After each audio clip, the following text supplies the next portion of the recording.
Australia does not have supernatural powers.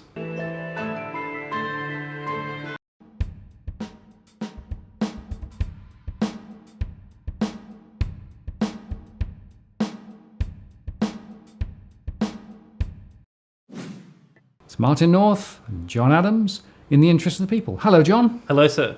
How are you going? Not too bad. So we are not superhuman. We are not superhuman, and we're going to sort of talk about all of these reasons I continually hear, private feedback, social media, public commentary, and I'm sure you're hearing the same, that we're sort of extremists.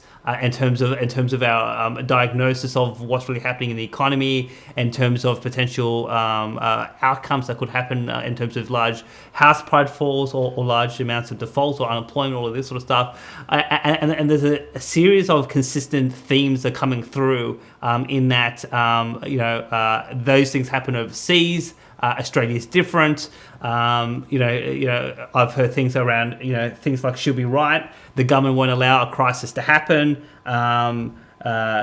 This time is different.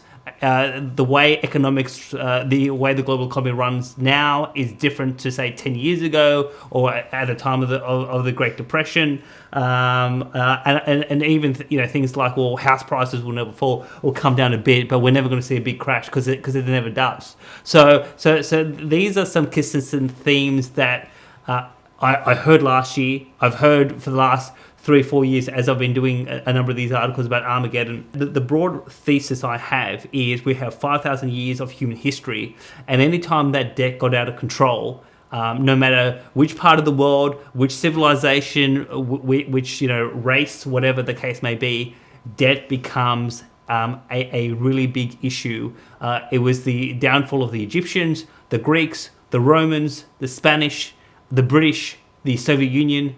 We have multiple examples of where debt becomes too extreme, you get bad economic outcomes. And for someone in this country to, whether you're at the RBA or in the financial media, or if you're just like an average Joe on the street, for someone to think that these economic rules and history is somehow not going to happen here. The only way that it can't happen is if we have supernatural powers. And I don't think we have those powers.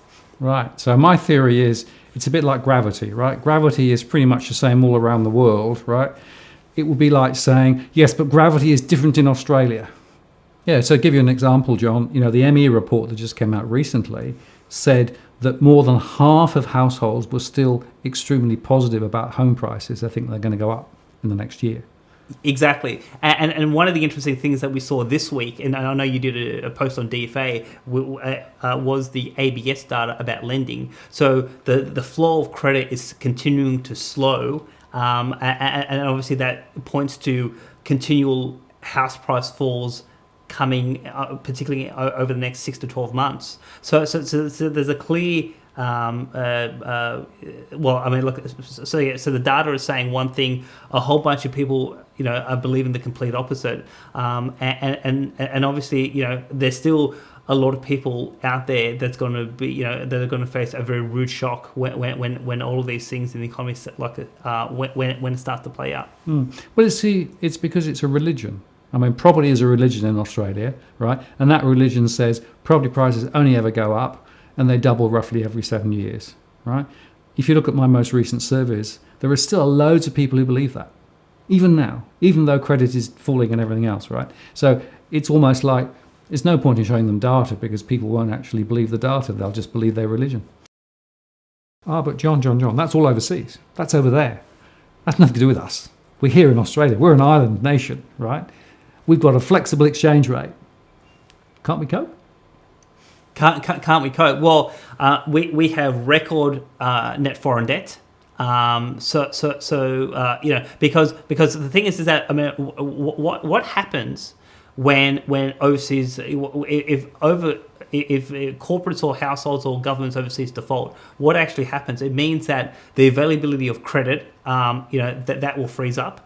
Our foreign debt has about $500 billion that has matured about 90 days. So we have an enormous reliance on these foreign credit markets. So if they start to freeze up, or if the price of credit goes up dramatically, the banks will be hit with that. They will pass on to us. And so in a globalized, interconnected economy, we are extremely fragile. We're effectively a sitting duck, because there is so much. There are so many ways in which these international forces can impact us, and now in a globalized economy, they can impact us much more quickly than previous years gone by. And isn't that the point, that we are not disconnected? We might be an island nation, but our financial system, the economies here and overseas. In fact, most of our exports, of course, drive a lot of our GDP, if any of that. So wherever you look at it, we're absolutely tentacly connected to the rest of the world, right? Exactly. So trying to persuade anybody that we are isolated and therefore not going to be impacted and insulated from all of these things is just shouting in the wind. It's completely unreasonable to expect that to be the case. Exactly. So really, to sum up the conversation, we are as ordinary as any other country in the world. We do not have supernatural powers. Any Australian who thinks she'll be right, well, my philosophy has always been she'll be right if we make it right, and the people's interests will be served when people become awake. They take responsibility for their own economic circumstances, they become educated, and they take appropriate action to mitigate the risks that are coming down the pike. So the message is, wake up and smell the roses, John. Absolutely.